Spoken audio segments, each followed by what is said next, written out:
Good morning, good afternoon, good evening, YouTubers. This is Jerry Diamond with How to Get Out of Babylon. Arc date 2015-7-26. 38 days until Shemitah. We'll see what happens as things progress. Couple things. The glasses I'm wearing, I found at Walmart. They are safety glasses, but they have bifocals. I'm going to go ahead and wear them because I've got some notes here I'm going to be referring to. I got to try to remember to keep my fingers and things out of the, out of my lighting out in front there. It's pitch dark. Well, it's not pitch dark. You can see the moon behind me, but I could do a little, if I could get two hands there, I could make a bird and stuff. Anyway, somebody's had to wear the glasses. Another item that is in the heat, I'm going to try to grab it down here, is a 1 liter quart, whatever. I don't know how many ounces it is actually. My arm is really sore. Spray bottle. Pump sprayer. Very cool to cool you off in the heat. You can put out a fine mist, wet yourself down, leave it jet to clean things off. So I'll try to keep that tiki torch in. I didn't really mean to have that there. One of them burned out, and I'm not going to refill it. So okay, anyway, so those two things aside, I want to talk about something that has affected my life for my entire marriage. Something that I just began seeing about 3 or 4 years ago. A sister wrote just a comment on a group I was on, preparing, I'm the owner, Preparing But Not Afraid. It's a Christian prepping group. Not a lot of chatter on it right now, but there's a lot of archive of good information from many of the people who've been on it in the past. The sister that mentioned what I'm going to talk about tonight, Jezebel, was over here today at the cabin. We had some kind of a Bible study, whatever, just kind of a smattering of talking about this and that and the other thing. But mentioned Jezebel about 3, maybe 4 years ago, and I started looking into it and studying it, and come to realize and find out that it has affected me drastically.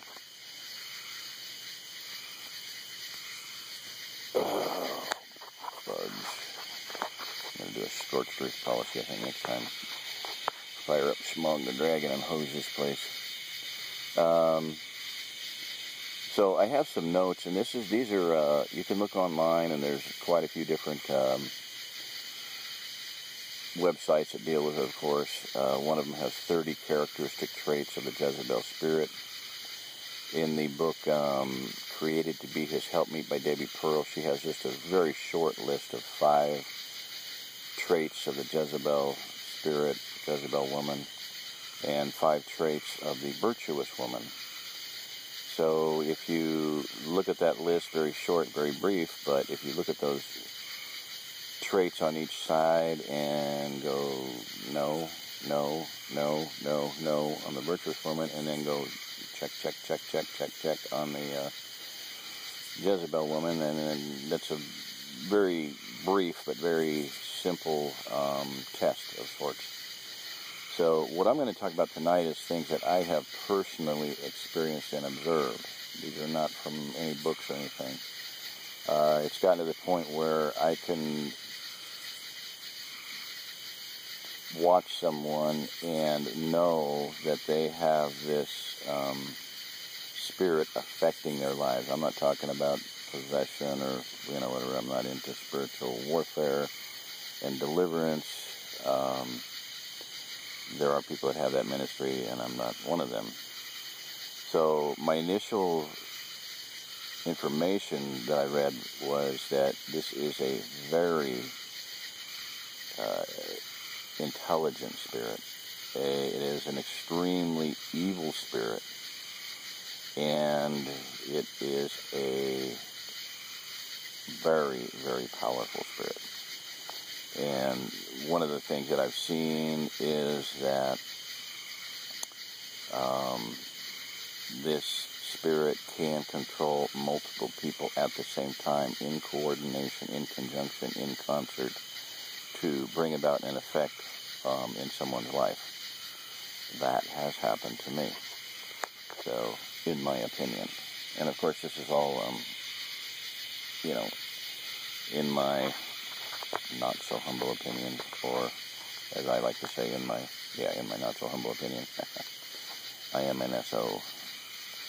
So anyway, so I'm just going to, I want to keep this short. I may cut it into sections, just because it makes it easier to upload. So number one, and these aren't in any specific order, but just as things that I've started observing. And the one is that a person who has been affected or allowed this spirit to come into their life, control, whatever, however you want to phrase it. I'm not going to, I'm going to try not to repeat that, but just not dealing with obsession, possession, or just anything, but just effect with how I would phrase it.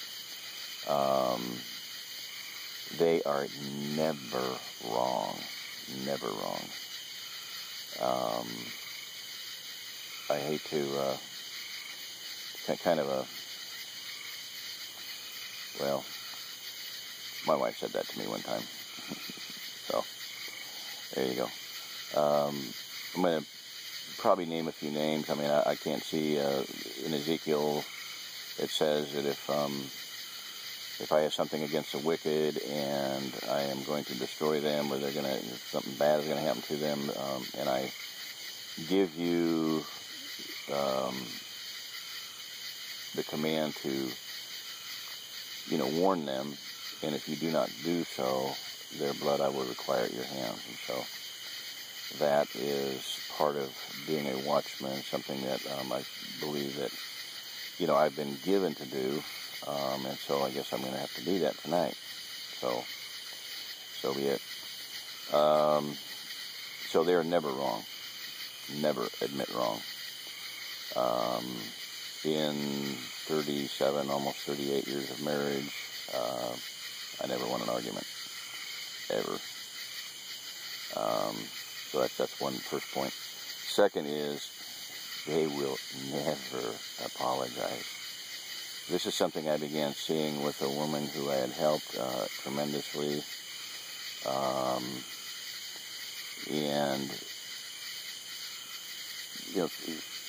just repeatedly, not, 3 or 4 times, we had a conflict and difference of opinion and insulting and stuff, and there's never been an apology.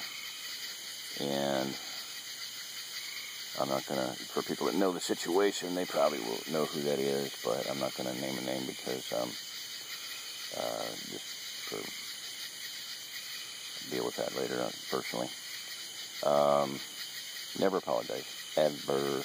So when I started seeing this manifesting in a person who was formerly I would consider a brother, used to be on the same total page with me.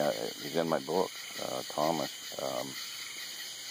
He would, I remember sitting there at Collins and talking about getting the Girl Scout tents, and this is, like I said, it's in my book. I've written about it.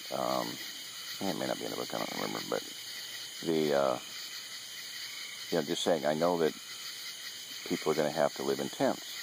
And I said, well, what do you mean? There are people living in tents already, and what are you talking about? You.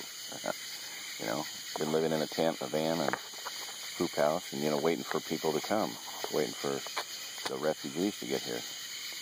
And been waiting for many, many years. And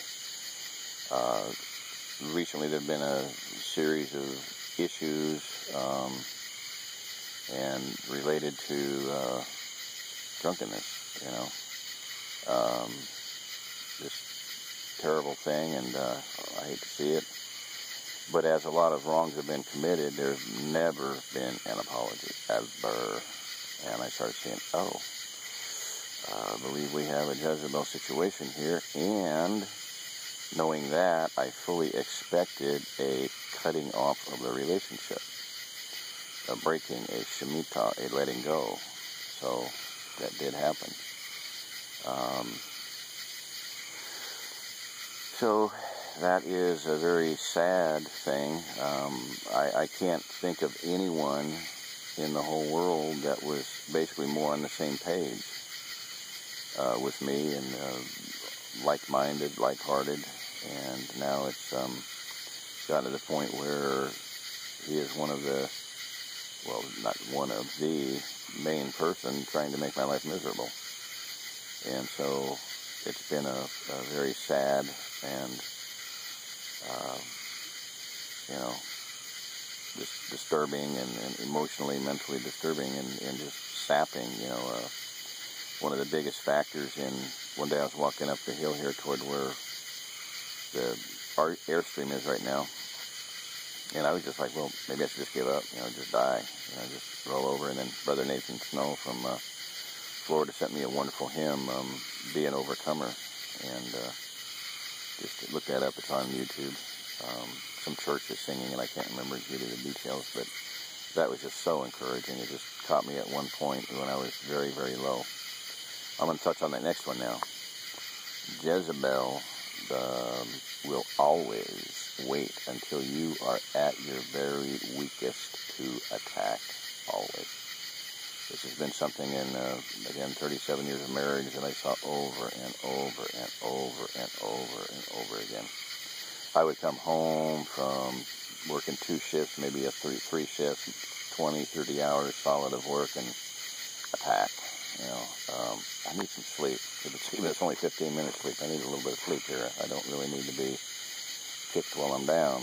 So, same thing with Thomas has just attacked me when I'm at my weakest.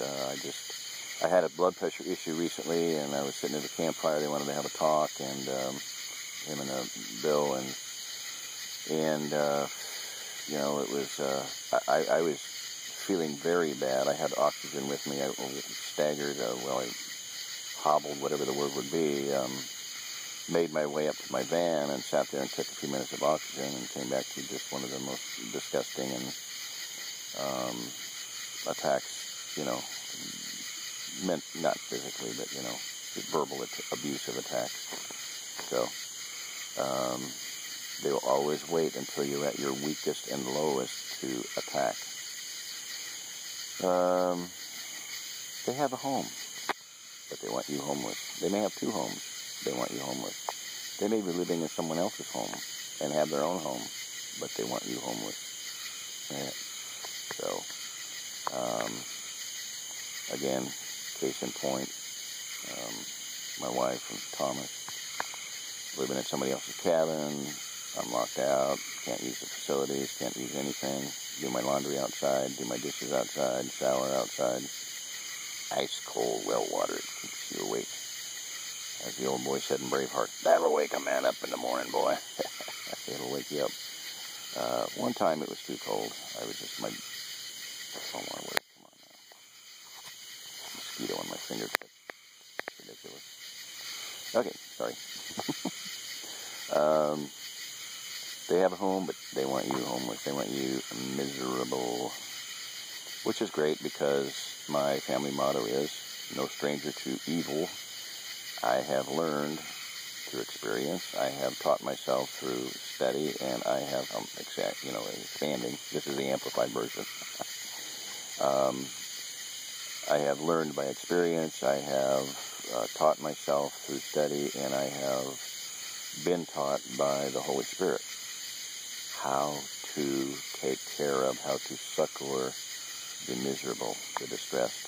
So that's my family motto. So all these things that have happened in the last few weeks have given me first-hand experience. I've been working tirelessly for 15 years, and it began back in 1980, a Shemitah year, when I had that sight of a tents in a pasture, and I knew it burned into my brain, my heart, my soul, that if I didn't do something, some of those people would die. And so I started doing something.